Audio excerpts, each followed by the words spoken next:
الصلاة والسلام عليك سيدي يا رسول الله. الصلاة والسلام عليك سيدي يا حبيب الله. الصلاة والسلام عليك سيدي يا رحمة للعالمين. الحمد لله الحمد لله رب العالمين. الصلاة والسلام على سيدنا من كان نبيا وأدم آدم بين الماء والطين وعلى آله وأصحابه وعلماء أهل سنته أجمعين. فقد قال الله تعالى في كلامه المجيد والفرقانه الحميد: فأعوذ بالله من الشيطان الرجيم. بسم الله الرحمن الرحيم. قل لا أسألكم عليه أجرا إلا المودة في القربى. صدق الله المولانا العظيم وصدق رسوله النبي الكريم. إن الله وملائكته يصلون على النبي يا أيها الذين آمنوا صلوا عليهم وسلموا تسليما. اللهم صل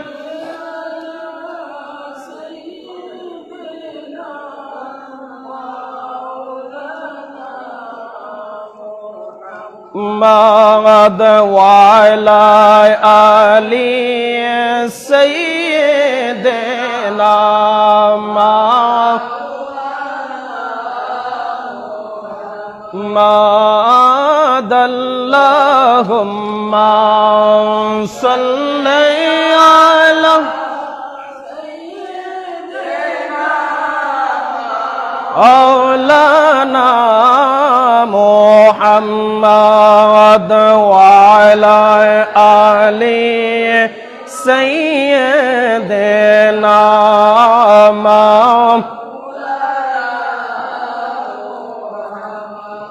सुल्तान Karbala को हमारा सलाम हो, जाने मुस्तफा को हमारा सलाम हो। अल्लाहुम्मा सल्ले अला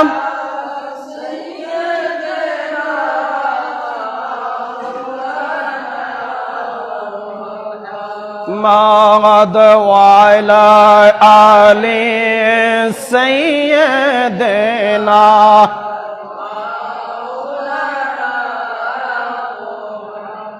अज़गर की नन्ही जाने पे लाख दरूद हो कर शाहिद कम की किश्ती तेरा गया। अल्लाहुम्मा सल्ले अला मौलाना मुहम्मद वाला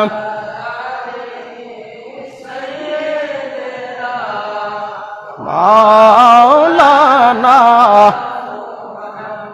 মোহাম্মদ কারবালার করুণ কাহিনী কেমনে বলা যায়, কারবালার করুণ কাহিনী কেমনে বলা যায়। নবীর আওলাদ শহীদ হলাম, নবীর আওলাদ শহীদ করল নিষ্ঠুরে জিদায়। কারবালার করুণ কাহিনী কেমনে বলা যায়, কারবালার করুণ কাহিনী কেমনে বলা যায়। উপস্থিত সম্মানিত হাজিরিন, মুরব্বী বাবারা, যুবক ভাইরা, প্রত্যেকের কাছে আমি গুনাহগারের আবারও মুবারকবাদ, রাহমানি রাহমাকুমুল্লাহ তাআলা। আসসালামু আলাইকুম ওয়া রাহমাতুল্লাহি তাআলা ওয়া বারাকাতুহু ওয়া মাগফিরাহ। মহান রব্বুল আলামিনের দরবারে আমরা শুকর এবং সুজুদ আরজ করছি যে রব্বুল আলামিন আপনাদেরকে, আমি অদম গুনাহগারকে রব্বুল আলামিন দুনিয়াবী সমস্ত ঝামেলা থেকে মুক্ত করে রব্বে কারীম আমাদেরকে আজকে পবিত্র জুমার নামাজে আসার বসার সুযোগ করে দিয়েছেন।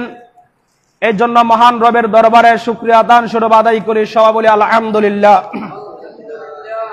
আরো শুকরিয়া মহান রব্বুল আলামিনের দরবারে, আমরা এমন একটা মাসের মধ্যে আমরা আজকে জুমার নামাজে উপস্থিত হয়েছি, যে মাসটা আরবি চন্দ্র বৎসরের প্রথম মাস, এবং এই মাসের মধ্যে হযরতে আলী মাকাম ইমাম হুসাইন রাদিয়াল্লাহু তাআলা আনহু রাসূলে পাকের আওলাদে কেরামগণ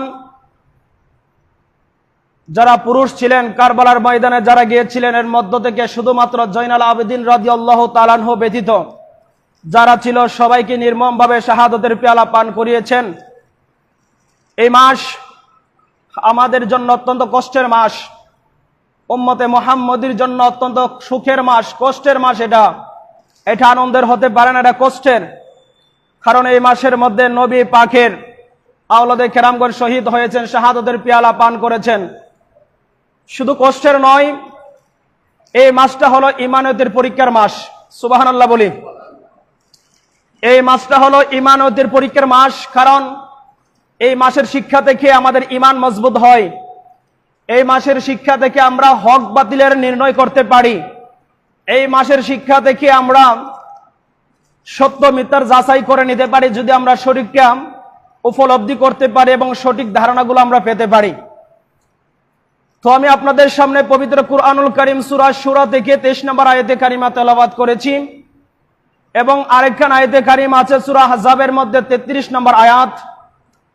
আমি সর্বাধিক সেদিকে লক্ষ্য করে কিছু কথা বলবো। আল্লাহ পাক রব্বুল আলামিন আলে বাইতের কথাগুলো আমাকে বলার পর থেকে শ্রবণ করার মতো তৌফিক দান করো, সবাই বলি আল্লাহুম্মা আমিন।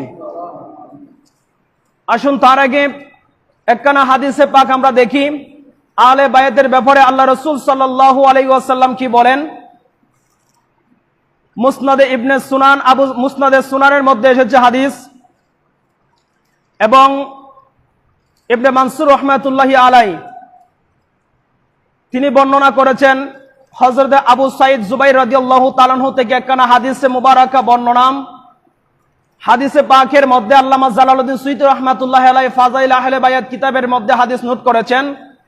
তিনি বলেন, আখরাজ সাঈদ ইবনে মানসুর ফি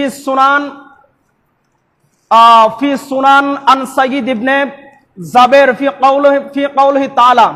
তিনি বলেন, আল্লাহ রাব্বুল আলামিন বলেন, কুল লা আসআলুকুম আলাইহি আজরান ইল্লাল মাওয়াদ্দাতা ফিল কুরবা। সুবহানাল্লাহ বলি।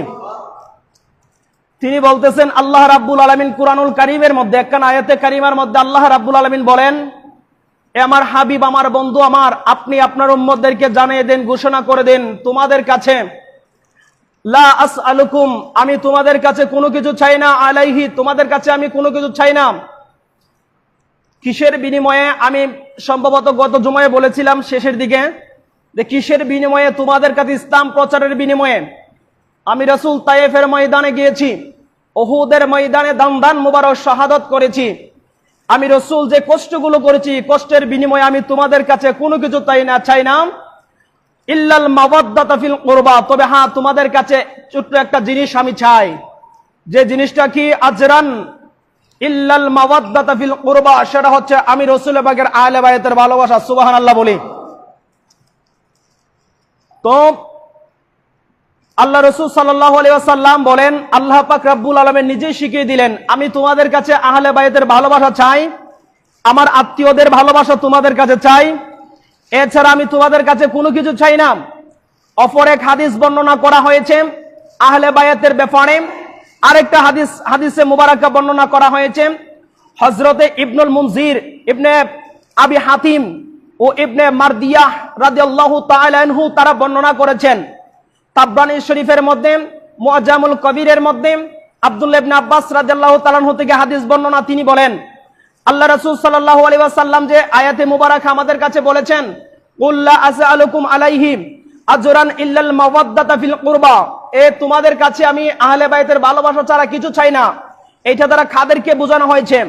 আল্লাহ রাসূলকে প্রশ্ন করলেন, ক্বালু ইয়া রাসূলুল্লাহ, আপনি খাদের কথা বলেছেন। আল্লাহ রাসূল বলেন, মান কারাবাতুকা হাউলা ইল্লাযিনা ওয়াজাবাত আলাইনা মাওয়াদ্দাতুহুম ক্বালা আলী ওয়া ফাতেমা ওয়া আলা দাহুমা, বলুন সুবহানাল্লাহ।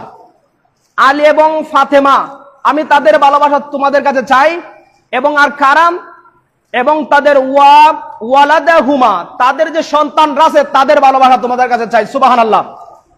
তো মাওলা আলী এবং হযরতে খাতুনে জান্নাত মা ফাতেমাতুজ জাহরা রাদিয়াল্লাহু তাআলা আনহার সন্তান হচ্ছে হযরত ইমামে হাসান, হযরতে আলী মাকাম ইমামে হুসাইন রাদিয়াল্লাহু তাআলা আনহু, তাদের ভালোবাসা আমি তোমাদের কাছে চাই। তো আসেন, আহলে বায়াত কারা আমরা সেটা দেখেছি, আহলে বায়াতের ভালোবাসার কথা আল্লাহ বলেছেন সেটাও আমরা দেখেছি। এখন আহলে বায়াতের ভালোবাসার কথা আল্লাহ বলেছেন, হাদিসের মধ্যে আমার রাসূল পাক বলেছেন। এখন আমরা আহলে বায়াতকে ভালোবাসি না এরকম কেউ আমরা কি আছে এখানে? আমার মনে হয় পুরা সমাজে জিজ্ঞেস করলে কেউ বলবে না, আমরা একজনও বলবে না যে আমি আহলে বায়াতকে ভালোবাসি না। আহলে বায়াতকে আমরা ভালোবাসি কারণ তারা হচ্ছে আমাদের ঈমানের অবিচ্ছেদ্য অংশ। তাদের ভালোবাসা যদি আমাদের অন্তরে না থাকে তাহলে আমরা ঈমানদার দাবি করতে পারবো না, আমরা মুমিন দাবি করতে পারবো না। এখন তাদের ভালোবাসাটা কেমন হওয়া চাই, আহলে বায়াতের ভালোবাসাটা কেমন হওয়া চাই, কেন আমরা তাদেরকে ভালোবাসি? আসেন, আহলে বায়াতকে এজন্যই ভালোবাসি, আমরা এজন্যই ভালোবাসি কারণ আহলে বায়াতগণ ইসলামের জন্য তাদের জীবনকে কুরবান করেছে। বলেন সুবহানাল্লাহ। আহলে বায়াতগণ ইসলামের জন্য তাদের জীবনকে কুরবান করে দিয়েছে, জীবনকে শহীদ করে দিয়েছে ইসলামের জন্য। হাদিসে মুবারাকের মধ্যে এমন একটা প্রমাণ পাওয়া যায়, হযরত ইমামে হুসাইন রাদিয়াল্লাহু তাআলা আনহুকে প্রশ্ন করা হয়েছিল যে আপনি কেন শাহাদতের পেয়ালা পান করবেন, এই কথা শোনার পরেও কেন আপনি রাজি? ইমামে হুসাইন রাদিয়াল্লাহু তাআলা আনহু বলেছিলেন, আমি শাহাদতের পেয়ালা পান করব তাতেও আমি খুশি এবং রাজি, কারণ হচ্ছে আমি ইমাম হুসাইন যদি শাহাদত বরণ করি নবী পাকের ইসলামের জন্য, আর কিয়ামতের ময়দানে যদি আমার শাহাদতের রক্তের বিনিময়ে যেন আমার রাসূল পাকের উম্মতরা যেন নাজাত পেয়ে যায়। বলি সুবহানাল্লাহ। তো হযরত ইমামে হুসাইন রাদিয়াল্লাহু তাআলা আনহুর রক্ত মুবারকের বিনিময়ে আমরা নাজাত পেয়ে যাব। তো তাদেরকে আমরা ভালোবাসার দরকার আছে কি নাই? আমরা এরকম মানুষ নাই যে আমরা তাদেরকে ভালোবাসি না। দেখেন, ইমামে হুসাইন রাদিয়াল্লাহু তাআলা আনহুকে শাহাদতের পেয়ালা পান করিয়েছেন এমন কিছু সংখ্যক মানুষ। আমি আলোচনাটা একটু ভিতরে ঢুকাই দেব কারণ জুমার দিন আলোচনার লম্বা করা যাবে না। ইমামে হুসাইন রাদিয়াল্লাহু তাআলা আনহু শহীদ হয়েছে এটা আমরা জানি। ইমাম হুসাইন রাদিয়াল্লাহু তাআলা আনহুকে শহীদ করেছে তারা কি কোন অমুসলিম ছিল? ইহুদি খ্রিস্টান ছিল? ইহুদি খ্রিস্টান ছিল না, তারা অমুসলিম ছিল না, তারা এক শ্রেণীর আমাদের মতোই নামদারি এক শ্রেণীর মুসলমান ছিল, এটা আমরা জানি। হযরতে মাওলা আলী রাদিয়াল্লাহু তাআলা আনহু কি হয়েছেন? শাহাদত করেছেন। কি করেছেন? শাহাদত করেছেন। মাওলা আলী রাদিয়াল্লাহু তাআলা আনহুকে তারাই শাহাদতের পেয়ালা পান করেছেন যারা মাওলা আলীকে ভালোবাসা প্রকাশ্যে দেখাতো। নাউজুবিল্লাহ বলেন। মাওলা আলী রাদিয়াল্লাহু তাআলা আনহুকে তারাই শাহাদতের পেয়ালা পান করিয়েছেন। হাদিস শরীফ প্রমাণ করে ওনার একজন পালক পুত্র ছিল এক মহিলাকে বিবাহ করার জন্য মাওলা আলীকে শাহাদতের পেয়ালা পান করানোর জন্য বলেছিল, যদি কেউ মাওলা আলীকে শহীদ করতে পারে আমি তোমাদের কাছে বিবাহ বসবো। তার পালক সন্তানই মাওলা আলীকে শাহাদতের পেয়ালা পান করেছিল। নাউজুবিল্লাহ বলেন। তাহলে অধিক ভালোবাসা যারা দেখাইছিল তারাই মাওলা আলীকে শহীদ করেছে, অধিক প্রেম যারা দেখাইছিল তারাই মাওলা আলীকে শহীদ করেছে। অধিক ভালোবাসার দেখাইলেই শুধু ভালোবাসা হয়ে যায় না, অধিক মহব্বত দেখাইলেই শুধু মহব্বত হয়ে যায় না, মহব্বত থাকতে হবে কাজে কর্মে এবং সর্বদিকে। কথা বলি ঠিক কিনা? হযরত ইমাম হুসাইন রাদিয়াল্লাহু তাআলা আনহুকে ভালোবাসি ভালোবাসি দেখাইয়া যারা মাথম যারা করে, এগুলো ইসলামে নাই। এগুলো কিসে নাই? ইসলামে এগুলো নাই। কিন্তু যারা মাতম করে, হাই উতাস করে, হোসনি দালান, ঢাকা হোসনি দালানে দেখবেন এগুলোর মধ্যে দেখবেন কি করে, শরীরের মধ্যে আঘাত করে, শরীরের মধ্যে আঘাত করে। এগুলো কি? হারাম। এগুলো কি? এগুলো তো এমনি তো হারাম, এগুলো তো এমনি হারাম। কোন বাবার সন্তান যখন মারা যায়, সন্তান চিল্লাচিল্লি করে বাবার মহব্বতে, ওই সন্তান যদি শরীরে আঘাত করে, এটার নাম কি মহব্বত নেই? এটার নাম কিন্তু মহব্বত নয়। হবিগঞ্জ হাজার সুলতান শি, আমি বলে দিই স্পষ্টভাবে, বই করার দরকার নাই। হবিগঞ্জ হাজার সুলতান শি একটা দরবার, সেখানের মধ্যে তারা এই কাজগুলো করে। আমাদের মাধবপুরে আছে, বেজুরার দিকে, আমাদের এদিকেও কিছু আছে, আমাদের এলাকাতেও এইগুলা কিছু আছে। মাতম করে, নাচানাচি, হইহুল্লাহ, হাই হাসান হাই হুসাইন বলে। গতকালকে আমার বাড়িতে এগুলো প্রশ্ন করছিল আমার পরিবার, আমারে বলতেছে বাইরে দেখছি এগুলা একটু একটু শুনে। আমি বাইরে শুনে, এরা তো আসলে এগুলো বুঝে না, এগুলো বুঝাতে হবে, এগুলো বুঝতে হবে। হ্যাঁ, এগুলো বুঝতে হবে আমাদের, এগুলো বুঝাইতে হবে। হ্যাঁ, হাসাইন রাদিয়াল্লাহু, কোন মানুষের নামকে ব্যঙ্গোক্তি করে ডাকা, এটা কি? কবিরা গুনাহ। কি গুনাহ? বড় গুনাহ এগুলো। আওলাদে রাসূলকে আমি ভালোবাসি। ইমাম হাসান রাদিয়াল্লাহু তাআলা আনহু কত সুন্দর নাম, ইমাম হুসাইন রাদিয়াল্লাহু তাআলা আনহু কত সুন্দর নাম। আমি কইলাম আই হাসান, আই হুসেন। হাসানও না, হাসেন, হুসেন। এটার নাম কি মহব্বত হতে পারে? কথা বলেন, এটার নাম মহব্বত হতে পারে? এটা এমনিতে তো আমি কবিরা গুনাহ করতেছি, এমনিতে তো আওলাদে রাসূলের নাম ব্যঙ্গোক্তি করে আমি কবিরা গুনাহ করছি। মহব্বত এভাবে নয়। তুমি ডাকো আই হাসাইন বলে ডাকো, আই হুসাইন বলে ডাকো। মহব্বতের সহিত নামগুলোকে ডেকে তুমি আওলাদে রাসূলের প্রেম দেখাও। আই হাসান আর আই হুসাইন, হুসেন বলে আওলাদে রাসূলের মহব্বত হয় না, বরং তাদের সাথে দুশমনি করা হয়। কথা বলেন ঠিক কিনা? এইভাবে আওলাদে রাসূলের মহব্বত হয় না। তুমি তাদের সামনে কাসিদা গাইবা, তুমি তাদের সামনে নাত হামদ গাইবা, তুমি তাদের মহব্বত করবা, করো, আপত্তি নাই। আমরা তো বলি করো না, সমস্যা কি? কোরআনের তেলাওয়াত করো, মিলাদ মাহফিলের ব্যবস্থা করো, আলোচনার ব্যবস্থা করো, সুন্দর সুন্দর কথার ব্যবস্থা করো, আপত্তি নাই। কিন্তু এইরকম শরীর থেকে রক্ত ঝরানো, এটা ইসলামের মধ্যে পছন্দ করে না, এটা ইসলাম অ্যাকসেপ্ট করে না। দেখেন, ইমাম হুসাইন রাদিয়াল্লাহু তাআলা আনহুকে শাহাদাত করেছিলেন। যখন তিনাকে শাহাদাতের পেয়ালা পান করানোর আগে ওনার একজন সন্তানের নাম ছিল আলী আসগর। নাম শুনছি না আমরা? আলী আসগর রাদিয়াল্লাহু তাআলা আনহু। ওনার বয়স কত ছিল? ওনার বয়স ছিল মাত্র 6 মাস। কতদিন? 6 মাস। দেখেন এজিদ কত বড় নিষ্ঠুর, কত বড় খারাপ। এজিদকে অনেকে মালাউন বলেছে, আবার এজিদকে অনেকেই মুনাফিক বলেছে, দোষী বলেছে, খারাপ বলেছে। আবার এজিদকে অনেক অনেক কিতাবের মধ্যে এজিদকে কাফেরও ফতোয়া দেওয়া হয়েছে। কারণ কেন? মানুষকে হত্যা করা এটা কুফরি। মানুষকে হত্যা করা কি? কুফরি। কোন মানুষকে হত্যা করার আদেশ কুরআন হাদিসে নাই। করতে পারবা যদি সে শরীয়তের সীমা লঙ্ঘন করে ফেলে। এবং হালালকে হারাম মনে করা এবং হারামকে হালাল মনে করা, এগুলো কুফরি। এগুলো সাধারণত আমরা সবাই জানি। এজিদ মদ পান করণকে হালাল করেছিল, এর জন্য সে কাফের হয়ে গেছে। সে হারামকে হালাল করেছিল, এই দেশে সে কাফের হয়ে গেছে। এজিদ মদিনা শরীফের মধ্যে, মসজিদে নববী শরীফের মধ্যে আজান দেওয়াকে বন্ধ করেছিল। ইসলামের আইন, আল্লাহর ফরজকে বন্ধ করে দিয়েছিল। নামাজ পড়াকে 3 দিন পর্যন্ত এজিদ বন্ধ করে দিয়েছিল। মসজিদে নববীর সামনের মধ্যে সে গুড়া গাদা এগুলো বেঁধে রেখেছিল, আল্লাহর ঘরকে অপবিত্র করেছিল। এই জন্য অনেকে মালাউন বলেছেন। আমরা আহলে সুন্নাত ওয়াল জামাত মাসলাকে আলা হযরত, আমরা যারা অনুসরণ করি, আমরা আহলে সুন্নাত ওয়াল জামাত কিতাবের মধ্য থেকে এজিদকে আমরা কাফের ফতোয়া ঘোষণা করি। কথা বলেন ঠিক কিনা? এজিদকে আমরা কাফের বলি কারণ এজিদ নবীর আওলাদকে শাহাদাতের পেয়ালা পান করিয়েছে। অনেকেই বলে এজিদ এর সাথে সরাসরি জড়িত ছিল না এবং এজিদের সরাসরি জড়িত নয়। এজিদ আদেশ করেছিল উবাইদুল্লাহ বিন জিয়াদকে, উবাইদুল্লাহ বিন জিয়াদকে এজিদ আদেশ করেছে, যদি তুমি হুসাইনের গর্দানকে যদি উড়াইয়ে দিতে পারো, তোমাকে কুফা নগরীর গভর্নর বানায় দিব। নাউজুবিল্লাহ বলেন। উবাইদুল্লাহ বিন জিয়াদ দাড়ি ছিল, নামাজি ছিল, সমস্ত কিছু ছিল। সর্বপ্রথম শহীদ করেছে মুসলিম বিন আকিল রাদিয়াল্লাহু তাআলা আনহুকে। ওনার 2 সন্তানকে শহীদ করেছে। অনেক লম্বা ইতিহাস এই কারবালার। মুসলিম বিন আকিলকে শাহাদাতের পেয়ালা পান করানোর পরে ওনার 2 সন্তানকে নিয়ে আসা হয়েছিল, গর্দানগুলো আলাদা করে দিয়ে। তারপরে হযরতে ইমাম হুসাইন রাদিয়াল্লাহু তাআলা আনহুর কাছে চিঠি লিখেছেন মুসলিম বিন আকিলের মাধ্যমে প্রথম। চিঠি লিখে পাঠাইছে মদিনা শরীফ ইমাম হুসাইন রাদিয়াল্লাহু তাআলা আনহুর কাছে যে আপনি আসেন, এখানের পরিস্থিতি ভালো, আমার কাছে 18,000 মানুষ বায়াত গ্রহণ করেছে। নাউজুবিল্লাহ কোন 18,000 মানুষ আমার কাছে বায়াত গ্রহণ করেছে। মুসলিম বিন আকিল রাদিয়াল্লাহু তাআলা চিঠি লেখার পরে ইমাম হুসাইন রাদিয়াল্লাহু চিঠি পেয়ে বায়াত চিঠি লিখেছে ভালো, তাহলে সেখানে যাওয়া যায়। এই জন্য ইমাম হুসাইন রাদিয়াল্লাহু তাআলা আনহু এজিদ দাওয়াত করে উবাইদুল্লাহ বিন জিয়াদের মাধ্যমে হুসাইন রাদিয়াল্লাহু তাআলা আনহুকে শাহাদাতের জন্য এখানে এনেছেন। ইমাম হুসাইন আসে নাই, কথা বলেন ঠিক কিনা? ইমাম হুসাইন তাদের সাথে যুদ্ধ করার জন্য আসে নাই, তারা দাওয়াত করে এখানে এনেছেন। কি দেখাইয়া? এখানে একটা লজিকটা একটু খেয়াল করবেন। কি দেখাইয়া? বায়াত হইয়া মোহব্বত দেখাইয়া।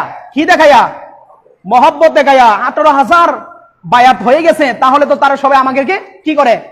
ভালোবাসে। দেখেন তাদের ভালোবাসা অতিভক্তি সুরের লক্ষণ। ভালোবাসা দেখাইছে আমরা ভালোবাসি, আপনি আসেন। ভালোবাসা দেখাই আনছে। কুফায় যখন ঢুকবেন, ঢুকার পরে উবাইদুল্লাহ বিন জিয়াদকে এজিদ খবর দিয়ে দিল হুসাইনকে বন্দী করে ফেল, তার সঙ্গী সাথীকে বন্দী করে ফেল। তাদেরকে যদি তুমি যদি শহীদ করতে পারো, কুফা নগরীর গভর্নর তোমাকে বানিয়ে দেওয়া হবে। এখন এটার জন্য কি করার প্রয়োজন? সর্বপ্রথম এজিদ সৈন্য পাঠাইলে 22,000। কয় হাজার? 22,000 সৈন্য পাঠাইছে। তোমাকে আমি 22,000 সৈন্য আমি নিয়োগ করে দিলাম। এইগুলোর মাধ্যমে তাদের সর্বপ্রথম একটা কাজ করো, তাদের পানি বন্ধ করে দাও। ফুরাত নদীর পানি আগে বন্ধ করে দাও। দিল ফুরাত নদীর পানিগুলোকে বন্ধ করে। নবীর বংশের জন্য ফুরাত নদীর পানি বন্ধ হয়ে গেল। নাউজুবিল্লাহ বলেন। তে অর্ডার গুলো কার? এজিদদার। অর্ডার গুলো কার? এজিদার অর্ডার। ওবাইদুল্লাহ বিন জিয়াদ করেছে, অর্ডার করেছে এজিদ। অর্ডারের আসামি কিন্তু বড় আসামি, কথা বলেন ঠিক কিনা? অর্ডার করেছে পানি বন্ধ করে দাও, পানি বন্ধ করে দেওয়া হলো। নবীর বংশদেরকে পানি দেওয়া হয় নাই। এখানে অনেক লম্বা ইতিহাস। নবী পাকের ইমাম হুসাইন রাদিয়াল্লাহু তাআলার সন্তান হযরত আলী আকবর রাদিয়াল্লাহু তাআলা আনহু এজিদের বাহিনীর সাথে যুদ্ধের জন্য গিয়েছে। ফুরাত নদীর তীরে উনাকে শাহাদাতের পেয়ালা পান করিয়েছেন, উনি শাহাদাত হয়েছে। এরপরে পানি নাই, ছোট শিশু হযরতে, আমি সংক্ষেপ করে নিচ্ছি, আলী আসগর রাদিয়াল্লাহু তাআলা আনহুকে এখন পানি পান করাবে। এতদিন ধরে পানি নাই, মায়ের স্তনে দুধ নাই, কি করবে? ওই হুসাইন রাদিয়াল্লাহু তাআলার স্ত্রী বললেন, স্বামী আপনি আমার সন্তানকে নিয়ে একটু নদীতে যান, হয়তোবা আমার সন্তান ছোট বিদায় তারা পানি দিতেও পারে, আপনি একটু পানির ব্যবস্থা করে নিয়ে আসেন। হযরতে হুসাইন রাদিয়াল্লাহু তাআলা আনহু যখন আলী আসগর রাদিয়াল্লাহু তাআলা আনহু 6 মাসের শিশু বাচ্চা, 6 মাসের শিশুকে নিয়ে যখন পানি আনতে গেলেন, 6 মাসের শিশুকে, তখন তাদের সেনাপতি বললেন, ঠিক আছে পানি নিয়ে যাও। পানি নিবেন, নিয়ে সন্তানের মুখে পানি দিবেন। এই মুহূর্তে তারা একটা বিষের তীর নিক্ষেপ করে দিলেন আলী আসগরের বুকেতে। নাউজুবিল্লাহ বলেন। 6 মাসের শিশুর অপরাধ কি? সে নবী পাকের আওলাদ। আনছে কি দেখাইয়া? মহব্বত দেখাইয়া। আনছে কি দেখাইয়া? মহব্বত দেখাইয়া। এই জন্য নবী পাকের আওলাদের মহব্বত দেখাইলে ইমানদার হয় না। নবী পাকের আওলাদের প্রেম দেখাইলে ইমানদার হয় না। এই প্রেম অন্তর এবং বাহিরে কাজে কর্মে থাকতে হবে, কথা বলেন ঠিক কিনা? আমি বাহিরে বাহিরে মহব্বত দেখাইয়া অতিরঞ্জিত করে ফেললাম, এই কাজ করলে হবে না। অতিরঞ্জিত আল্লাহ পছন্দ করে নাই। নবী পাকের মহব্বত দেখাইয়া এজিদ আনলো উবাইদুল্লাহ বিন জিয়াদের মাধ্যমে। 6 মাসের শিশুকে শাহাদাতের পেয়ালা পান করতে হয়েছে। সবাই বলি ইন্না লিল্লাহি ওয়া ইন্না ইলাইহি রাজিউন। ঘটনাগুলো এখানে আছে, কিতাবের মধ্যে আছে। আমি শুধু কথার মতো বলছি। দেখেন এই ঘটনাগুলো লিখেছেন গরিবুল্লাহ মাসরুর, ভারতে একজন দেওবন্দির আকীদার লোক। নবী পাকের আওলাদের কথাগুলো কত সুন্দর করে তালা তুলে ধরেছেন। নবী পাকের আওলাদের ঘটনাগুলো, শাহাদাতের ঘটনাগুলো কিতাবের মধ্যে আছে। আরেকটা ঘটনা আমি আপনাদের কাছে তুলে ধরবো কিছুক্ষণ পরে। তারপরে ইমামে হুসাইন রাদিয়াল্লাহু তাআলা আনহুর সন্তান আলী আসগর রাদিয়াল্লাহু তাআলা আনহু যখন শাহাদাতের পেয়ালা পান করেন, তখন হযরত ইমাম হুসাইন রাদিয়াল্লাহু তাআলা আনহু নিজে যুদ্ধের পোশাক পরিধান করে কারবালার ময়দানে তিনি চলে গেলেন। হযরত ইমাম হুসাইন রাদিয়াল্লাহু তাআলা আনহু যখন কারবালার ময়দানে যখন তিনি গেলেন এজিদ বাহিনীর সাথে যুদ্ধ করার জন্য, হযরত ইমাম হুসাইন রাদিয়াল্লাহু তাআলা আনহু বলেন, ও এজিদের সৈন্যরা, তোমরা আমার ছোট সন্তানকেও ছাড় দাও নাই, আমার সন্তান হযরতে আলী আকবরকেও তোমরা ছাড় দাও নাই, আজকে আমি হুসাইন রাদিয়াল্লাহু তাআলা আনহু তোমাদের সাথে যুদ্ধ করার জন্য কারবালার ময়দানে আসি নাই, আমি হুসাইন তোমাদের সাথে ইসলামের সমঝোতার জন্য আসছি। বলেন সুবহানাল্লাহ। হযরত ইমাম হুসাইন তখনও বলে, আমি যুদ্ধ করার জন্য তোদের কাছে আসি নাই, আমি আসছি তোরা আমাকে দাওয়াত করেছিলে, ইসলামের জন্য দাওয়াত করেছিলে, ইসলাম প্রচারের জন্য দাওয়াত করেছিলে, তোরা বলেছিলে আমার কাছে বায়াত নিবে, এই জন্য আমি এসেছি। আমি তোদের সাথে যুদ্ধের জন্য যুদ্ধের সরঞ্জাম নিয়ে তো আমি আসি নাই, আমি আসছি তোদের ভালোবাসা, মহব্বত, মানবতা দেখানোর কারণে আমি আসছি। আর আজকে তোরা আমার আওলাদকে শেষ করে দিলে, নবীর বংশকে শেষ করে দিলে, আমার 6 মাসের শিশু আলী আসগরকে শেষ করে দিলে, আমার আলী আকবরকে শেষ করে দিলে, আমার সাথে নবীর সাহাবী ছিল তাদেরকে শেষ করে দিলে, আর কেউ তো আমি ইমাম হুসাইন তোদের সাথে যুদ্ধ না করে পারবো না। কথা বলে ঠিক কিনা? তখন ইমাম হুসাইন রাদিয়াল্লাহু তাআলা যুদ্ধের জন্য তৈয়ার হয়ে গেলেন। তো এখান থেকে আমাদের শিক্ষা হলো, হুসাইনি শিক্ষা হচ্ছে, যদি তোমার উপর কেউ আঘাত করে তুমি তার বিরুদ্ধে পাল্টা জবাব দাও, তোমার উপর আঘাত করলে তুমি তার জবাব দাও, তখন থেমে থাকা যাবে না। দয়াল নবীও যুদ্ধ করেছেন, নবীর উপর আঘাত এসেছে, আল্লাহর পক্ষ থেকে অর্ডার এসেছে, বন্ধু এখন আপনি যুদ্ধ করেন, না হলে তারা ইসলামকে শেষ করে দিবে। এই জন্য যে সমস্ত বাতিল গুলো ইসলামের মহব্বত দেখায়া, আওলাদের রাসূলের মহব্বত দেখায়া ইসলামে যেগুলো নাই সেইগুলো যারা করবে তাদের বিরুদ্ধে আমরা যুদ্ধ করার প্রয়োজন। কথা বলেন ঠিক কিনা? স্পষ্ট কথা, ইসলামের ফয়সালা। এখন আসেন, হযরত ইমাম হুসাইন রাদিয়াল্লাহু তাআলা আনহু যখন শাহাদতের পেয়ালা যখন তিনি পান করলেন, দেখেন তিনি শাহাদতের পেয়ালা যখন পান করলেন ইমাম হুসাইন, আর এখন তো দেখেন নবী পাকের আওলাদে করিম যারা, তাদেরকে সাইয়্যেদ বলা হয়। কি বলা হয়? সাইয়্যেদ। সাইয়্যেদ কেন জানেন? সাইয়্যেদ এটা ফার্সি ভাষার শব্দ। সাইয়্যেদ শব্দের অর্থ সর্দার। সাইয়্যেদ শব্দের অর্থ কি? সর্দার, নেতা। যাদেরকে নেতা বলা হয় তাদেরকে সাইয়্যেদ বলা হয়। আমাদের নবীকে বলা সাইয়্যিদুল মুরসালিন, নবী করে সর্দার। আমরা নেতা নবীকে বলা যাবে না। নবী আমাদের জন্য রাহমাতাল লিল আলামিন, আর নবীদের জন্য আমার আপনার নবী হচ্ছে সাইয়্যেদ, সর্দার। এই জন্য সাইয়্যিদুন নাস নবীকে বলা হয় নাই, সাইয়্যিদুল ইনসান নবীকে বলা হয় নাই। যারা আমাদের সর্দার, আমাদের মহামানব, আমাদের নেতা নবীকে বলে, স্পষ্ট এই ধরনের বাক্যগুলো কুফরি বাক্য। নবী হচ্ছে সাইয়্যিদুল মুরসালিন, নবীগণের সর্দার নবী। কথা বলেন ঠিক কিনা? নবী হচ্ছে নবীদের সর্দার, আমাদের সর্দার নবী নয়। আমাদের জন্য রাহমাতাল লিল আলামিন হচ্ছে আমাদের নবী, নবীদের জন্য রহমত, কিন্তু নবীদের সর্দার নবীকে বলা যাবে, তাতে কোনো সমস্যা নেই। আমাদের সর্দার নবীকে বলিয়েন না, আমাদের সাইয়্যেদ নবীকে বলা যাবে না। আমাদের সাইয়্যেদ হচ্ছে হযরত ইমাম হাসান, আমাদের সাইয়্যেদ হচ্ছে হযরত ইমাম হুসাইন, আমাদের সাইয়্যেদ হচ্ছে নবীর পরিবার। কথা বলেন ঠিক কিনা? নবী পাকের পরিবার। এখন তো বর্তমানে সাইয়্যেদের অভাব নাই, সাইয়্যেদ লিখে দিলে মনে হয় যে আমি আওলাদের রাসূল হয়ে গেছি। এরকমও পাবলিক আছে, অতীতে তাদের নামের সাথে কোনো সাইয়্যেদ নাই, কিতাব দ্বারা প্রমাণ আছে, তাদের লেখনী দ্বারা প্রমাণ আছে, তাদের বক্তব্য দ্বারা প্রমাণ আছে। এমনও সাইয়্যেদ বর্তমান আছে যাদের কিতাবে পূর্বে সাইয়্যেদ ছিল না, বর্তমানে তাদের কিতাবে সাইয়্যেদ হয়ে গেছে, নবীর আওলাদ হয়ে গেছে। নাউজুবিল্লাহ বলেন। এইগুলো কি নবীর বংশের সাথে দুশমনী নয়? কথা বলেন, এইগুলো কি নবীর বংশের সাথে দুশমনী নয়? আপনি নবীর বংশ দাবি করে নিলেন আপনি নিজেকে নিজে, এটার নাম কি কুরআন হাদিস নবীর বংশ হতে পারে নাকি? কথা বলেন না, এরকম তারা কি নবীর বংশ হতে পারে? মুখে দাবি করলেই নবীর বংশ হওয়া যায় না। আমি যদি এখন কিছুদিন পরে কই আমি আওলাদের রাসূল হয়ে গেলাম, আমার ঈমান তো এখানেই শেষ। কথা বলেন ঠিক কিনা?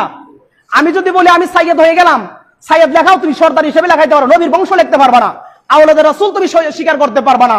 আওলাদের রাসূল স্বীকার বর্তমানে কিছু কিছু ফির আছে, কিছু আলেম আছে, মোল্লা আছে, মৌলবী আছে, ভণ্ড প্রতারকগুলো আছে, তারা কিছুদিন আলেম বেশে তাইকা, ফির বেশে তাইকা নিজের নামের সাথে আওলাদের রাসূল যোগ করে দিয়েছে। ওই সমস্ত আওলাদের রাসূলরা নবীর বংশকে, নবীর বংশের নামে কলঙ্ক দিচ্ছে। নবীর বংশের মধ্যে কোনো অপবিত্রতা নাই। আল্লাহ রাব্বুল আলামিন নিজে বলেছেন, ইন্নামা ইউরিদুল্লাহু লিইয়ুযহিবা আনকুমুর রিজসা আহলাল বাইত ওয়া ইউতাহহিরুকুম তাদহীরা। বলেন সুবহানাল্লাহ। আল্লাহ বলেন আমার নবীর আওলাদ যারা, তাদেরকে কোনোদিন আমি আল্লাহ যে অপবিত্রতা দিয়েছি, অপবিত্রতা তাদেরকে কোনোদিন স্পর্শ করে নাই। সুবহানাল্লাহ বলেন। নবীর আওলাদ অতি সহজ। আল্লাহ কয় আমার বন্ধু নবীর আওলাদের মধ্যে কোনোদিন অপবিত্রতা প্রবেশ করে নাই। তারা কারা? তারা হচ্ছে আহলিল বায়াত। আল্লাহ নিজে আহলে বায়াত শব্দ কোরআনে বলেছেন, সূরা আহজাব 33 নম্বর আয়াত। তারা কারা? তারা হচ্ছেন আমি রাসূলে পাকের আহলে বায়াত, ওয়া ইউতাহহিরুকুম তাদহীরা। তারাদেরকে আমি আল্লাহ পুত পবিত্র করে দিয়েছি। সুবহানাল্লাহ বলেন। আর এখন বর্তমানে যেগুলো আওলাদের রাসূল দাবি করে, বন্ড আওলাদের রাসূল যারা দাবি করে, তারা কি কুরআন হাতে নিয়ে বলতে পারবে আমার জীবনে কোনো অপরাধ করি নাই? হ্যাঁ, তারা কি বলতে পারবে কথাগুলো? আফসোসের বিষয়, তারা বলতে পারবে না। এই কথাগুলো তাদের জবান দিয়ে আসতে পারবে না।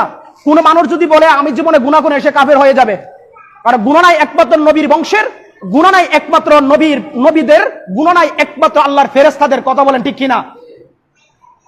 আফসোসের বিষয়, এখন সাইয়েদ আর আল্লাহর নবীর আওলাদ দাবি করতে করতে মানুষদেরকে গুমরাহের পথে এমন ভাবে নিচ্ছে, মানুষগুলো বুঝে আসে না, মানুষগুলো এইরকম অবস্থা হয়ে গেছে, আওলাদ রাসূল দাবি করলে মনে করে হে জানি কত বড় আল্লাহর ওলি হয়ে গেছে, হে আমরা জান্নাতের সার্টিফিকেট দিয়ে দিব। নাউজুবিল্লাহি মিন যালিক। আল্লাহ তাদের থেকে আমাদেরকে ঈমান, আমল, ইজ্জতকে হেফাজত করুক, আমিন বলেন। তারা বাটফার। ইমাম হুসাইন রাদিয়াল্লাহু তাআলা শাহাদাতের পরে দেখেন একজন বলতেছেন, নবী পাকের একজন সাহাবী বলতেছেন, হযরতে আবিব ইবনে সাবিত রাদিয়াল্লাহু তাআলা থেকে বর্ণনা, তিনি বলেন আমি হুসাইন রাদিয়াল্লাহু শাহাদাতের সময় জিন জাতিকে আমি শ্রবণ করতে শুনেছি। তারা বলতেছেন মাসাহুন নাবিয়্যি হাবিবুহু ফালাহু বারিকুন ফিল খুদুরি। সুবহানাল্লাহ বলেন। তিনি বলতেছেন আমি শুনতেছি জিন জাতিগণ নবী পাকের আওলাদকে সালাম জানায়। সুবহানাল্লাহ বলেন না? জিন জাতিগণ পর্যন্ত নবী পাকের আওলাদদেরকে সালাম দিয়েছেন, নবী পাকের আওলাদের নূরের উদ্ভাসিত নূরের চেহারা মুবারককে সালাম দিয়েছেন। এটা বিস্তারিত আলোচনা। তারপরে দেখেন নবী পাকের আওলাদগণ যখন শাহাদাত হয়েছিলেন, এই সময়ে নবী পাকের একজন সাহাবী হযরতে মিলহান ইবনে আমের রাদিয়াল্লাহু তাআলা আনহু, তিনি বর্ণনা করেন ওই আল্লাহ শপথ করে বলছি, যে আল্লাহ আমার স্রষ্টা, যে আল্লাহ আমার সৃষ্টিকর্তা, ওই আল্লাহ শপথ করে বলছি আমি দেখলাম ইমাম হুসাইন রাদিয়াল্লাহু তাআলা আনহুর গর্দান মুবারকটা তারা একটা তীরের আগার মধ্যে করে, বর্ষার আগার মধ্যে করে তারা রাস্তা দিয়ে নিয়ে যাচ্ছে। নাউজুবিল্লাহ বলেন। নবী পাকের আওলাদের গর্দান মুবারক তীরের আগায়, বর্ষার আগায় করে তারা রাস্তা দিয়ে নিয়ে যাচ্ছে। আমি রাসূল পাকের সাহাবী হয়ে আমি দেখলাম। দেখার পরে আমি দেখলাম এক ব্যক্তি সে মস্তক মুবারক নিয়ে যাচ্ছে এবং সে কুরআনের আয়াতও তেলাওয়াত করছে। সে কি করতেছে? কুরআনের আয়াত তেলাওয়াত করছে। ইন্না আসহাবাল কাহফি ওয়ার রাকিমিন কানু মিন আয়াতিনা আজাবা। হযরতে আমির ইবনে আমর রাদিয়াল্লাহু তাআলা আনহু বলেন আমি দেখলাম নবী পাকের আওলাদের গর্দান মুবারক তারা হাতে করে নিয়ে যাচ্ছেন এবং গর্দান মুবারক তলোয়ারের আগার মধ্যে আমি দেখলাম। শুধু তাই নয়, তাদেরকে কুরআনের আয়াতগুলো তেলাওয়াত করতে দেখি। নবী পাকের আওলাদের গর্দান মুবারক এক হাতের মধ্যে নিচ্ছেন আর জবান দ্বারা আল্লাহর কুরআনও তেলাওয়াত করেছেন। বলেন না নাউজুবিল্লাহ। তারা কেমন মুসলমান? নবীর আওলাদের গর্দান মুবারক হাতে কুরআনের তেলাওয়াতও করে। তাদের কোরআনের তেলাওয়াতের কোনো দাম আসেনি? কোনো দাম আছে? যে নবী পাকের আওলাদের গর্দান মুবারক হাতে করে নিয়ে যাচ্ছেন, আবার তারা তেলাওয়াতও করতেছে। তাদের কোরআন তেলাওয়াতটা কেমন তেলাওয়াত? এরপরে হযরতে আমির ইবনে আমের রাদিয়াল্লাহু তাআলা আনহু বলেন ওই সময় আমি দেখতে পেলাম হযরত ইমাম হুসাইন রাদিয়াল্লাহু তাআলা আনহুর গর্দান মুবারক থেকে স্পষ্টভাবে, ওনার মস্তক মুবারক থেকে স্পষ্টভাবে একটা আওয়াজ আসলেন। আমি আমির রাদিয়াল্লাহু তাআলা লক্ষ্য করলাম। আমি লক্ষ্য করার পরে তাকায়া দেখি হযরতে হুসাইন রাদিয়াল্লাহু তাআলা গর্দান মুবারক থেকেও কোরআনের তেলাওয়াত শোনা যায়। বলেন সুবহানাল্লাহ। গর্দান মুবারক দেহের সাথে আছে নাকি আলাদা? আলাদা। খেয়াল করবেন, নবীর আওলাদের দাবি করো তো সহজ না। নবীর আওলাদের গর্দান মুবারক বর্ষার আগার মধ্যে নবীর আওলাদের গর্দান মুবারক বর্ষার আঘাত থেকে কোরআনের তেলাওয়াত আসছে। কি আওয়াজ? আজাবু মিন আসহাবিল কাহফি কাতিলিন ওয়া হামলি। বলুন সুবহানাল্লাহ। নবী পাকের আওলাদের গর্দান মুবারক বর্ষার আগার মধ্যে তিনি কোরআনের আয়াত তেলাওয়াত করছেন। আর আয়াত তেলাওয়াতের সময় এইরকম ভাবে একটা শব্দ শোনা যায়। ইমাম হুসাইন রাদিয়াল্লাহু তাআলা আনহু বলেন, এরে মুনাফিকের দল, ও মুনাফিকের দল, আমি হযরতে ইমাম হুসাইন তোদের সাথে যুদ্ধ করার জন্য আসি নাই। আমি ইমাম হুসাইন তোদের সাথে কারবালার ময়দানে রক্তাক্ত করার জন্য আসি নাই। আমি ইমাম হুসাইন তোদের সাথে তলোয়ার চালানোর জন্য আমি ইমাম হুসাইন আসি নাই। আমি আসছিলাম শুধুমাত্র তোদের দাওয়াত দেওয়ার কারণে। বলেন সুবহানাল্লাহ। তোদের দাওয়াত হয় আমি আসছিলাম, আমি তো যুদ্ধ করার জন্য আসি নাই। আমি তোদের সাথে রক্ত নিয়ে খেলা করার জন্য আসি নাই। তোরা দাওয়াত করেছিলি, তোরা মুনাফিক, এর জন্য আমি আসছিলাম। আসার পরে তোরা আমার গর্দানকে উড়াইয়া দিলেন। এমন সময় দেখা যায় ইমাম হুসাইন রাদিয়াল্লাহু তাআলা আনহুর এখান থেকে শোনা যায়, তোরা কিরকম মুসলমান, তোদের সাথে আসহাবে কাফ যারা, তাদেরকে যারা হত্যা করার জন্য পরিকল্পনা করেছিল তারা ছিল কাফের, তারা মুসলমানদের শত্রু ছিল, তারা কাফের হয়ে তাদেরকে আক্রমণ করার জন্য চেষ্টা করেছিল কিন্তু করতে পারে নাই। আর তোরা মুসলমান লেবাসদারি হয়ে তোরা আমি রাসূল পাকের আওলাদকে শাহাদাতের পেয়ালা পান করে দিলে। নাউজুবিল্লাহ বলেন। তাহলে কারবালার ময়দানের ইতিহাস থেকে আমরা শিক্ষা নিতে পারি। কেমন শিক্ষা? হকের পক্ষে কথা বলতেই হবে হুসাইন রাদিয়াল্লাহু তাআলা আনহুর শিক্ষা, বেহকের বিরুদ্ধে কথা বলতেই হবে হুসাইন রাদিয়াল্লাহু তাআলা আনহুর শিক্ষা। হক বাতিলের পরিচয় আবার শুধুমাত্র ভালোবাসা দেখাইলে হবে না, সেই ভালোবাসা আপনার কাজে কর্মে থাকতে হবে। কথা বলেন ঠিক কিনা? হুসাইন রাদিয়াল্লাহু তাআলা আনহুর ভালোবাসা দেখাইলে নামাজ লাগবে, হুসাইন রাদিয়াল্লাহু তাআলা আনহুর ভালোবাসা দেখাইলে হকের পক্ষে থাকতে হবে, হুসাইন রাদিয়াল্লাহু তাআলা আনহুর ভালোবাসা দেখাইলে ইমাম হাসানের শর্তগুলো মানতে হবে। কথা বলেন ঠিক কিনা? বলে হুজুর ইমাম হাসানের আবার কিসের শর্ত? এখন আসেন, যে বিষয়টা নিয়ে আমাদের একটা দ্বন্দ্ব আছে, সেই বিষয়টা হচ্ছে হযরত ইমাম হাসান রাদিয়াল্লাহু তাআলা আনহুর মহব্বত। দেখেন, হযরত ইমাম হাসান রাদিয়াল্লাহু তাআলা আনহু শাহাদাতের পেয়ালা পান করেছে বিষের মাধ্যমে, জহরের মাধ্যমে। কথা বলেন ঠিক কিনা? একটু খেয়াল করবেন, কথাটা একটু খেয়াল করবেন সবাই। রেকর্ড হচ্ছে, লাইভে চলছে, লাইভের মধ্য থেকে যদি কেউ আমার কথার প্রতিবাদ করে আমি এটা মেনে নিতে পারবো, যদি আমাকে উপযুক্ত প্রমাণ কেউ দিতে পারে, আমার কোনো আপত্তি নেই। হযরত ইমাম হাসান রাদিয়াল্লাহু তাআলা আনহু তিনি যখন শাহাদাতের পেয়ালা পান করবেন, আনুমানিকভাবে বিভিন্ন কারণে হযরত ইমাম হাসান রাদিয়াল্লাহু তাআলা কিছু চুক্তিভিত্তিক, কিছু শর্তভিত্তিক, আমরা তত্ত্বাবধায়ক সরকার নেই না বাংলাদেশের মধ্যে? তত্ত্বাবধায়ক সরকার হয় না? তত্ত্বাবধায়ক সরকার হয় বাংলাদেশের মধ্যে, বলে নির্বাচন হবে, কিছু কিছু কিছু কাজ আছে, এইভাবে নির্বাচন হবে তত্ত্বাবধায়ক সরকারের অধীনে। বা আমাদের যদি কোনো কিছু করা হয় সমাজের মধ্যে, আপনারা একটা কমিটি করেন, করেন যে আমরা সামনে এই কাজগুলো এভাবে করা হবে, এরকম কিছু চুক্তি থাকে। ইমাম হাসান রাদিয়াল্লাহু তাআলা কিছু চুক্তি দিলেন হযরত আমিরে মুআবিয়া রাদিয়াল্লাহু তাআলা আনহুকে খলিফা পদে বসানোর জন্য। বলতেছেন, বর্তমানে আমি আপনাকে ছাড়া এই খেলাফতের দায়িত্বের মধ্যে আর কাউকে দেখি নাই, 6 মাসের জন্য আপনাকে একটা চুক্তি করে দেব, আপনি খলিফার দায়িত্ব গ্রহণ করতে হবে। খেয়াল করবেন চুক্তিগুলো। 1 নম্বর চুক্তি, হাসান রাদিয়াল্লাহু তাআলা আনহু বলেন হযরত আমিরে মুআবিয়া রাদিয়াল্লাহু তাআলা এরপর আবারও ইমাম হাসান রাদিয়াল্লাহু তাআলা খলিফা হবেন। হাসান রাদিয়াল্লাহু তাআলা লিখে দিলেন, আপনার পরে আবারও আমি হাসান খলিফা হব 6 মাসের পরে। 2 নম্বর শর্ত, আমিরে মুআবিয়া রাদিয়াল্লাহু তাআলা তার খেলাফতের আমলে মদিনা শরীফ, হেজাজে, মুকদ্দাস কিংবা ইরাকের কোন ব্যক্তির নিকট হযরত আলী রাদিয়াল্লাহু তাআলা সম্পর্কীয় কোনো কিছু জিজ্ঞাসাবাদ কিংবা কোনো দাবি দাওয়া করবেন না। অর্থাৎ হেজাজ এবং মুকদ্দাস কিংবা ইরাকের মধ্যে আলী রাদিয়াল্লাহু তাআলা আনহুর সাথে সম্পর্কযুক্ত যারা আছেন তাদেরকে কোনো কিছু জিজ্ঞাসাবাদ করা যাবে না। 2 নম্বর শর্ত। 3 নম্বর শর্ত, হযরত ইমাম হাসান রাদিয়াল্লাহু তাআলা এর সমুদয় ঋণ হযরত মুআবিয়া রাদিয়াল্লাহু তাআলা শোধ করবেন। উনি খেলাফতের দায়িত্ব পালন করলে, আমাদের বর্তমান সরকার প্রত্যাশিত করছে, ঋণ আছে না, বিভিন্ন রাষ্ট্রের ঋণ আছে না, রাষ্ট্র চালাতে গেলে রাষ্ট্রের ঋণ এক রাষ্ট্রের সাথে আরেক রাষ্ট্র বা একজনের সাথে একজন থাকতেই পারে। হাসান রাদিয়াল্লাহু তাআলা বলেন, এই ঋণগুলো আপনি এগুলো পরিশোধ করবেন 6 মাসের মধ্যে আপনি দায়িত্ব পালন অবস্থায়। হযরত আমিরে মুআবিয়া রাদিয়াল্লাহু তাআলা উল্লেখিত শর্ত সমূহ মেনে নেন এবং এভাবে তাদের মধ্যে সন্ধি স্থাপিত হয়, মানে একটা সমঝোতা হয়, এটাকে সন্ধি বলা হয়। এভাবে নবী করিম সাল্লাল্লাহু আলাইহি ওয়াসাল্লামের ভবিষ্যৎবাণী অক্ষর অক্ষরে প্রতিফলিত হয়। আমার নবী বলেছিলেন, দেখেন এটা বলে দিই, এখানে স্বপ্নযোগ্য রাসূল সাল্লাল্লাহু আলাইহি ওয়াসাল্লাম ইমাম হাসান রাদিয়াল্লাহু তাআলা সম্পর্কে ভবিষ্যৎবাণী করেছিলেন, এই সিলের মাধ্যমে 2টা দল মুসলমানদের মধ্যে একটা সন্ধি হবে। 2 দল মুসলমানের মধ্যে কি হবে?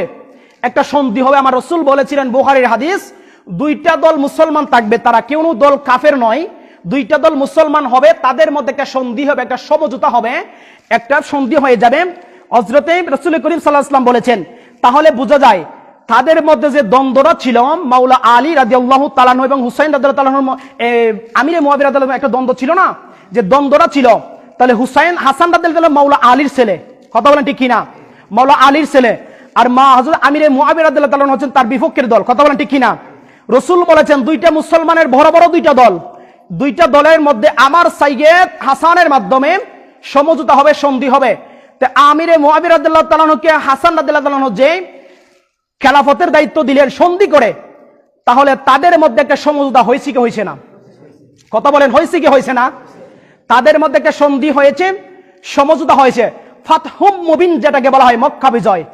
রাসূল করিম সাল্লাল্লাহু আলাইহি ওয়াসাল্লাম হুদাইবিয়া সন্ধির মধ্যে গিয়েছিলেন 10,000 সাহাবী নিয়ে, রাসূল সাল্লাল্লাহু 1400 সাহাবী নিয়ে রাসূল সাল্লাল্লাহু আলাইহি ওয়াসাল্লাম হুদাইবিয়া সন্ধির মধ্যে গিয়েছিলেন। কাফেররা যখন এই সন্ধি কাফেররা যখন মানে নাই, আল্লাহর পক্ষ থেকে এসেছেন, এটাকে ফাতহুম মুবিন বলা হয়, প্রকাশ্য বিজয়। আল্লাহর পক্ষ থেকে আসলেন, রাসূল আপনি তাদের বিরুদ্ধে যুদ্ধ করিয়েন না, কারণ আমি আল্লাহ আপনাকে প্রকাশ্য বিজয় দান করে দেব। বলেন সুবহানাল্লাহ। সাহাবায়ে কেরামগণ বলেন, ইয়া রাসূলুল্লাহ, তখন কাফেরের একদল, আবু জাহিলের একটা লোক আয়েশা উরওয়া আমার রাসূল পাকের দাড়ি মুবারকের মধ্যে ধরে একটু ঠাট্টা করেছিল। নাউজুবিল্লাহ বলেন না। সিদ্দিক আকবর বলেন, উমরে ফারুক বলেন, ইয়া রাসূলুল্লাহ আপনি অনুমতি দিন, গর্দানগুলো উড়াইয়া দেব। আমার রাসূল বলেন, ধৈর্য ধরো, এইটার বিজয় আল্লাহর পক্ষ থেকে আসবে, আল্লাহর পক্ষ থেকে ফয়সালা আসলে। রাসূল আপনি হতাশ হয়েন না, আপনার সাহাবীদেরকে বলুন শান্ত হওয়ার জন্য, আমি আল্লাহ আপনার জন্য প্রকাশ্য বিজয় দান করেছি, তারা নিজেই আপনার কাছে সুফর্দ হয়ে 10 বছরের জন্য একটা চুক্তি করে দিবে। বলেন সুবহানাল্লাহ। এটা বলে হুদাইবিয়া সন্ধি। একটা চুক্তি হয়ে গেলেন, রাসূল পাক বিজয় হয়ে গেলেন, যুদ্ধ ছাড়া আমার রাসূল বিজয় হয়ে গেলেন। তো এখানের মধ্যেও আমিরে মুআবিয়া রাদিয়াল্লাহু তাআলার নাম যদি উল্লেখ না থাকে, আমার নবী বলেছেন আমার সাইয়েদ হাসানের মাধ্যমে দুইটা দলের মধ্যে সন্ধি হয়ে যাবে, সমঝোতা হয়ে যাবে, বন্ধন হয়ে যাবে। এই বন্ধনটা হাসান রাদিয়াল্লাহু তাআলা আর কারো সাথে করে নাই, এই বন্ধনটা করেছেন হযরতে সাইয়েদনা আমিরে মুআবিয়া রাদিয়াল্লাহু তাআলার সাথে। সুবহানাল্লাহ বলেন। এটা কিতাব দ্বারা প্রমাণিত, এটা বুখারীর হাদিস, এটা আমি বানাই নাই, আপনাদের বর্তমান ইমাম সাহেব বানায় নাই, ভবিষ্যতে যিনি আসবেন তিনিও বানান নাই, অতীতে যারা ছিল তারাও বানান নাই, আপনাদের পীর মুর্শিদ যাদের আছে তারাও বানান নাই, যারা হকের পক্ষে কথা বলছে তারাও বানান নাই। এটা আমার রাসূল বলেছেন, লিখেছেন ইমাম বুখারী, ফতোয়া দিলে ইমাম বুখারীর উপরে দিয়ে দাও। কথা বলেন ঠিক কি না? আমাদের পিছনে মারামারি আর কাটাকাটি, মামলা হামলা এই শিকরখা, আমাদের বিরুদ্ধে কথা বলার কোনো দরকার নাই। এইভাবে হযরতে হাসান রাদিয়াল্লাহু তাআলা চুক্তি যখন হয়ে গেল, এখন চিন্তা করার একটা বিষয়, হযরতে মুআবিয়া রাদিয়াল্লাহু তাআলা খলিফা পদের মধ্যে তিনি ইমামের দায়িত্ব নিয়ে তিনি বসে যান। বসে যাওয়ার পরে দেখা যায় তিনি আমিরে মুআবিয়া রাদিয়াল্লাহু পক্ষ থেকে হযরতে ইমামের জন্য বার্ষিক 1 লক্ষ টাকা দিরহাম নির্ধারিত ছিল। বার্ষিক 1 লক্ষ টাকা। তারা বলে, যারা মানে না তারা বলে তারা নাকি হাসান রাদিয়াল্লাহু তাআলাকে কোনো কিছু দেয় নাই, টাকা টোকা কিছু দেয় নাই। তিনার পক্ষ থেকে 1 লক্ষ টাকা নির্ধারিত ছিল। 1 বছর ঠিক সময় মতো সেই নির্ধারিত আজিফা তিনি পৌঁছিল না, অর্থাৎ টাকাটা পৌঁছায় নাই। ওনাকে প্রশ্ন করা হলো, আপনার টাকাটা কেন পৌঁছায় নাই? কারণ হচ্ছে এই জন্য আমার টাকাটা পৌঁছায় নাই, আমাকে যে চুক্তি দিয়েছেন চুক্তির ভিতরে কাজ করতে গিয়ে আমি বড় পেরেশানে পড়ে গেছি, এই জন্য আমার টাকা খরচ হয়ে যায়, আপনার কাছে টাকা পৌঁছাইতে পারি নাই। এটা কি ইমাম হাসান রাদিয়াল্লাহু তাআলার কথা অমান্য করেছে নাকি রাষ্ট্রীয় কাজ করেছে? রাষ্ট্রীয় কাজ করেছে। এটা স্পষ্টভাবে আরবি 1200 হাদিস দ্বারা প্রমাণিত আছে। এইভাবে দেখেন ইমাম হাসান রাদিয়াল্লাহু তাআলা বলেন, এই দোয়া ফাতে 1 সপ্তাহে গত হয়নি, হযরতে আমিরে মুআবিয়া রাদিয়াল্লাহু তাআলার কাছে 1,50,000 মুদ্রা পাঠিয়ে দিলেন। আমিরে মুআবিয়া রাদিয়াল্লাহু তাআলার কাছে হাসান রাদিয়াল্লাহু তাআলা উল্টা আবার টাকা দিলেন, যেহেতু আপনার কাজগুলো সমাপ্ত হয় নাই আমি টাকা দিলাম, আল্লাহর প্রশংসা করলাম, শুকর আদায় করলাম। অতঃপর আমি পুনরায় স্বপ্নের নানা জানের দিদার লাভ করলাম। তিনি পূর্ববত আমার অবস্থা জিজ্ঞেস করলেন, আমি আমার শুকরিয়া আদায় করে সেই 1.5 লক্ষাধিক প্রাপ্তির কথা আমি আরজ করলাম। ইয়া রাসূলুল্লাহ আমি তো প্রাপ্তি পাই এটা। তিনি বললেন, বৎস, যেই ব্যক্তি মানুষের আশা ছাড়িয়া আল্লাহর প্রতি ভরসা করে চলেন আর তার কাজ এভাবে হয়। সুবহানাল্লাহ বলেন। মানুষের আশা ছাইরা দিয়ে আল্লাহর ভরসা যারা কাজ করে তাদের কাজটা এরকমই হয়। তুমি দিয়েছো এটা ভালো কাজ করেছো, তার মানে বুঝো যে রাসূলও বলেছেন সেটা ভালো কাজ করেছো। রাসূল কি তখন জানেন না আমিরে মুআবিয়া রাদিয়াল্লাহু তাআলা হাসানের দুশমন? কথা বলেন ঠিক কিনা? তিনি বললেন তুমি যেটা করেছো ভালো করেছো। কার কাছে টাকা দিয়েছে? মুআবিয়া রাদিয়াল্লাহু তাআলার কাছে। তখন রাসূল বলতে পারলো না তুমি তো একটা দুশমনের কাছে দিয়েছো? কথা বলেন না, কথা বলেন না ঠিক কিনা? তাহলে তিনি তো বললেন মানুষ ভালো কাজের জন্য করে, তার মানে বোঝা যায় রাসূলও এখানে সমর্থন আছে, রাসূলও সেখানে কি আছে? সমর্থন আছে। শুধু তাই নয়, হযরতে আমিরে মুআবিয়া রাদিয়াল্লাহু তাআলার জন্য আল্লাহ রাসূল সাল্লাল্লাহু আলাইহি ওয়াসাল্লাম স্পষ্টই তিনি দোয়াও করে গেছেন। সুবহানাল্লাহ বলেন না। স্পষ্ট তিনি দোয়াও করে গেছেন। এইভাবে দোয়া করেছেন যে হে আল্লাহ, আমি আপনাকে দোয়াটা শোনাচ্ছি যে আল্লাহ রাসূল সাল্লাল্লাহু আলাইহি ওয়াসাল্লাম স্পষ্টভাবে তিনি দোয়াও করেছেন। কি রকম ভাবে দোয়া করেছেন? আল্লাহ আমার এই সাহাবী খেলাফতের দায়িত্বের জন্য যখন আসিত হবেন, আমি আপনার কাছে দোয়া করে যাই আল্লাহর কাছে বলতেছেন আমি আপনার কাছে দোয়া করি আমার এই উম্মতের মাধ্যমে যেন মুসলমানদের মধ্যে বড় বড় কাজগুলো সমাধান হয়ে যায়, বড় বড় কাজগুলো কি হয়ে যায়, সমাধান হয়ে যায়। শুধু তাই নয়, এটার নাম হলো তিরমিজি শরীফ, এটা বাংলাতে লেখা আছে, এটার মূল কিতাবও আছে আমাদের কাছে, মূল কিতাবও আছে, আপত্তি নেই, আপনারা দেখতে পারবেন যদি দেখতে চান। এই কিতাবের মধ্যে দেখেন একটা হাদিস আছেন আবু সুফিয়ান, মুআবিয়া ইবনে আবু সুফিয়ানের মর্যাদা, হযরত আব্দুর রহমান ইবনে আবু উমর রাদিয়াল্লাহু তাআলা থেকে বর্ণনা, তিনি বলেন তিনি ছিলেন রাসূল পাক সাল্লাল্লাহু আলাইহি ওয়াসাল্লামের সাহাবী। তিনি কি ছিলেন? রাসূল পাকের সাহাবী। নবী করিম সাল্লাল্লাহু আলাইহি ওয়াসাল্লাম মুআবিয়া রাদিয়াল্লাহু তাআলা দোয়া করলেন, হে আল্লাহ তুমি তাকে পথ প্রদর্শক ও হেদায়েত প্রাপ্ত বানাও এবং তার মাধ্যমে আমার উম্মতের মধ্যে মানুষের মধ্যে সৎ পথ পরিচালিত করো। সুবহানাল্লাহ বলেন। এটা তিরমিজি শরীফের হাদিস, সিয়াসিত্তার কিতাব। আরেকটা হাদিস উমর ইবনে খাত্তাব রাদিয়াল্লাহু তাআলা থেকে বর্ণনা, তিনি বলেন যে আল্লাহ এই ব্যক্তিকে অর্থাৎ মুআবিয়াকে তুমি গভর্নর হিসেবে নিযুক্ত করার পরে বললেন ওই লোকটা গভর্নর হিসেবে নিযুক্ত হবে, তার মাধ্যমে যেন মানুষের কোনো খারাপ কাজ যেন না হয়। রসুল দোয়া করলেন তার মাধ্যমে যেন মানুষের কোনো খারাপ কাজ না হয়। তো রসুলের দোয়া কি বিফলে যাবে গা? রসুলের দোয়া কি বিফলে যাবে গা? বিফলে যাইবে না, রসুলের দোয়া বিফলে যায় না। এবং তিনি বললেন তোমরা মুআবিয়াকে ভালো করে স্মরণ করো, আমি রসুল সাল্লাল্লাহু আলাইহি ওয়াসাল্লামকে বলতে শুনেছি আল্লাহ তুমি তার দ্বারা মানুষকে হেদায়েত করো। যার দ্বারা রসুল সাল্লাল্লাহু আলাইহি ওয়াসাল্লাম বলেন যার দ্বারা মানুষকে হেদায়েতের কথা রসুল দোয়া করলেন, ওই ব্যক্তিকে হেদায়েত প্রাপ্ত না, হ্যাঁ ওই ব্যক্তি হেদায়েত প্রাপ্ত না। কোন জাহান্নামীকে বলবে যে রসুল সাল্লাল্লাহু আলাইহি ওয়াসাল্লাম আল্লাহ জাহান্নামী দ্বারা তুমি হেদায়েত প্রাপ্ত করো মানুষকে, কোন জাহান্নামীকে বলবে না, হেদায়েত প্রাপ্ত যারা তাদেরকে বলবে। এই জন্য কারবালার ইতিহাস পরিপূর্ণভাবে বুঝতে হলে এগুলো আপনারা ইতিহাস পড়ে বুঝবেন না, ইতিহাস পড়ে এগুলো বোঝা যাবে না। ইতিহাস পড়ে আপনি ঘটনা শুনতে পারবেন, ইতিহাসের রদ বদল হয়, সংবিধানের রদ বদল হয়, এইগুলো আপনি নিজে ইচ্ছাকৃতভাবে ইতিহাস গড়াইতে পারবেন, নিজে ইচ্ছাকৃতভাবে ইতিহাস আপনি বানাইতে পারবেন। এগুলো বুঝতে হলে কিতাব পড়ে এগুলো বুঝতে হবে। কথা বলেন ঠিক কিনা? ইতিহাসের মধ্যে এদেশ সেদিক থাকবে, দায়িত্ব পালন করতে গেলে এদেশ সেদিক থাকবে, সরকারের পক্ষে যারা সরকারের পক্ষে কথা বলবে, বিপক্ষে যারা তারা বিপক্ষের কথা বলবে, কিন্তু ভালো কাজ যেগুলো করে এগুলো ভালোই বলবে। কথা বলেন ঠিক কিনা? এই জন্য এইগুলো নিয়ে মতভেদ করিয়েন না, এগুলো নিয়ে মতভেদ করবেন না। স্পষ্টভাবে আমাদের স্পষ্টই আকিদা রসুলের পাকের সমস্ত সাহাবী জান্নাতি। কথা বলেন না ঠিক কিনা? রসুলের পাকের সমস্ত সাহাবী জান্নাতি, রসুলের পাকের কোন সাহাবীকে জান্নাতি জাহান্নামী বলা যাবে না।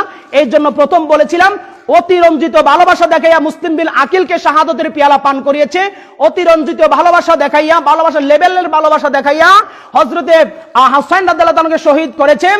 আরেকটা ইতিহাস মনে রাখবেন, মাওলা আলীকে যারা শাহাদতের পেয়ালা পান করিয়েছেন ওই সময় তারা শিয়া নামে পরিচিত ছিল, ওই সময় তারা শিয়া ছিল। শিয়ার দলেরা রসুলের পাকের কন্যার জামাতা মাওলা আলীকে শাহাদতের পেয়ালা পান করিয়েছিল। এটা ওই সময় থেকে এটা ছিল, এটা ভবিষ্যৎ থাকবে।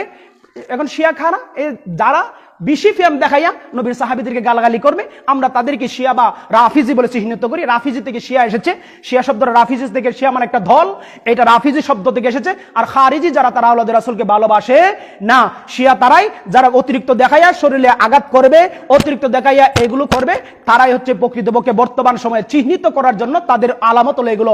আল্লাহ পাক রব্বুল আলামিন আমাদেরকে অতিরঞ্জিত থেকে মুক্ত রেখে যেন পরিপূর্ণ ইসলামে থাকতে পারি, আল্লাহ তৌফিক দান করুক। সবাই বলেন আমিন। আসসালামু আলাইকুম ওয়া রাহমাতুল্লাহি ওয়া বারাকাতুহু ওয়া মাগফিরাত। আমাদের